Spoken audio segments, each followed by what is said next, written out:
Hi, my name is Mike Deligni, Massachusetts OUI lawyer. Today's video, I'm going to talk to you about how I prepare an OUI case for trial. In today's video, I want to go over my method and what I've done over the last 20 years to help people avoid OUI convictions. I want to share that approach with you, whether you're charged with OUI and wondering what the best way to view your case, or if you're a lawyer looking to prepare your case for trial. I hope these methods help you.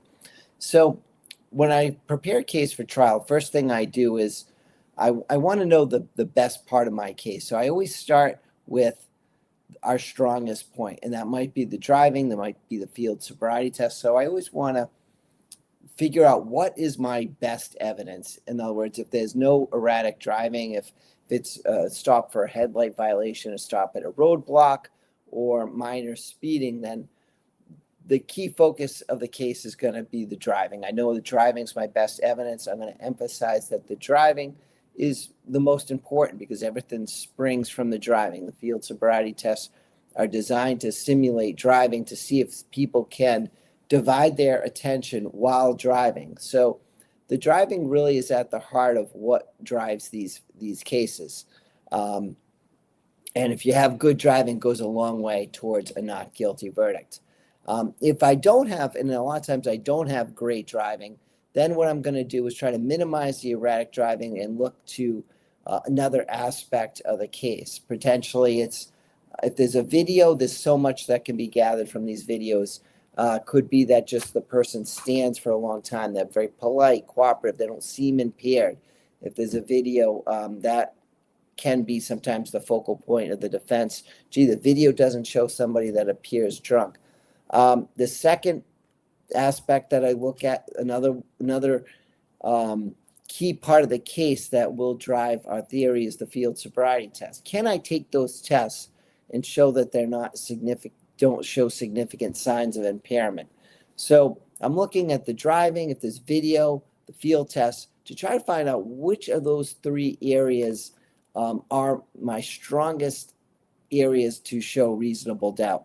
There's also the booking, but hopefully I have more than just the booking. I like to add the booking as a complement to show reasonable doubt in other aspects of the test during the encounter, the field sobriety test, or just how the person deals with the situation. But the booking is also important. So when you have a case where it's just based on observations, first take a look at the case and try to figure out what is your number one, your best piece of evidence, and then build your defense around magnifying that. Make that more significant. Make that stand out to the judge or jury, who's ever hearing the case. Try to show that that's more important. So that's kind of the first thing when I look at a report. I'm trying to see what's the best part of the case. Then when I get deeper into the case, I'll talk to the client and try to see, can they testify? Are they someone that, do we need them to testify? Is the case strong where potentially we need them to testify? Will they do a good job? Will they be able to credibly testify that they didn't have too much to drink, that they did not feel impaired? Will a jury or judge like them and credit their testimony? So that's another part of the preparation, is I want to see, can I put the client on the stand? Many times I don't. But often when I have that conversation, it'll reveal other areas where potentially we can frame the defense. Sometimes I'll get medical records. If I can verify any medical condition that could have impacted the test, I'll use records to show that the client was, sometimes the clients mention medical issues during the field sobriety. One establishes that credibility, shows that they were telling the officer the truth. But secondly, it shows that there's potentially another cause for the officer's observations of poor performance on field sobriety test that's documented.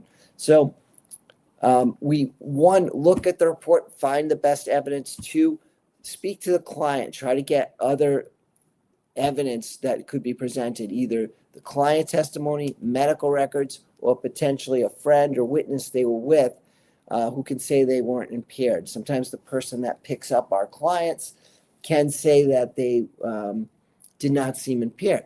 Sometimes I'll use that witness as more of a sympathy witness, For example, if your client's picked up by his mom or wife or spouse, well, sometimes it's probably not super significant or very powerful that they don't think the person's impaired because time has passed.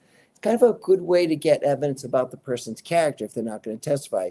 You can get in through that witness what they do for work, maybe how they spent their day, a little more about their life to sort of humanize them and potentially get a little more compassion from either the judge or jury deciding the case. So my approach in defending an OUI case, first of all, in preparing it for trial, basically the preparation starts immediately when the client walks in, looking at the report, trying to find out what the focus of the case will be. Then getting the video evidence to see, does the video help the case? Are there clips? Can we break up the video into little clips to show our client doesn't look impaired? If there's a breathalyzer, a motion hearing and legal issues are going to be part of a successful and a preparation for trial. Do we want to challenge the breath test prior to trial? Sometimes we'll do a motion to exclude the breath test prior to trial on the 15 minutes. Sometimes I'll do it on the trial date. It really depends. I've been doing this for a long time, and it's based on my experience with the court, the prosecutor. Sometimes I'll put that motion on for the trial, knowing that I think when I do that, I think it's just a stronger defense. You have a better chance of getting the breathalyzer excluded.